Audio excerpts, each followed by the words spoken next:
entre l'Afrique et l'Asie, c'est que l'Asie n'a rien, mais elle transforme tout, alors que l'Afrique a tout, mais elle ne transforme rien. Eh bien, ce constat reste toujours d'actualité, malheureusement. La Malaisie a la même superficie, la même population, le même climat et les mêmes ressources que la Côte d'Ivoire, c'est-à-dire le cacao, l'EVA et le pétrole. Et son premier ministre, le docteur Mahathir, surnommé Docteur M ou Docteur Miracle, a fait de la transformation son credo, sa priorité. Ainsi, la Malaisie transforme automatiquement toutes ses matières premières. Par exemple, elle transforme son EVA en pneus de voiture, en préservatifs, en gants en caoutchouc. Et comme la transformation est faite sur place, eh bien, les cours de l'EVA sont fixés, non pas à Londres, mais à Kuala Lumpur, la capitale de la Malaisie. Et la démonstration est ainsi faite.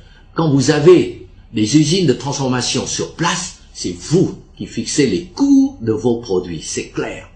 Et sur cette lancée, la Malaisie a bâti, avec son pétrole, une société pétrolière dénommée Petronas, qui est considérée comme l'un des nouveaux géants de l'or noir. Et vous voyez par vous-même les images de la Malaisie, c'est un paradis qui a permis à la Malaisie d'attirer 12 millions de touristes en 2004 et qui lui a rapporté 6 000 milliards de recettes en devises, soit 4 fois le budget national de la Côte d'Ivoire. Et j'ajoute que la Malaisie a intégré la mondialisation dans sa vision économique en donnant la priorité à la création de grandes structures sur lesquelles peuvent se greffer leurs PME pour leur permettre ensemble de conquérir tous les marchés mondiaux. Comme les autres dragons, la Malaisie sait que sans les grandes structures, aucune PME ne peut conquérir à elle seule les marchés mondiaux.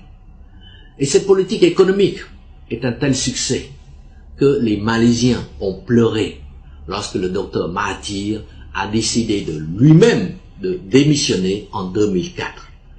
Voilà l'exemple d'un pays semblable à la Côte d'Ivoire, la Malaisie, qui a réussi à gagner sa bataille contre le sous-développement et contre la misère, et même à utiliser la mondialisation à son profit. Et tout cela grâce à sa politique de la transformation sur place de ses produits.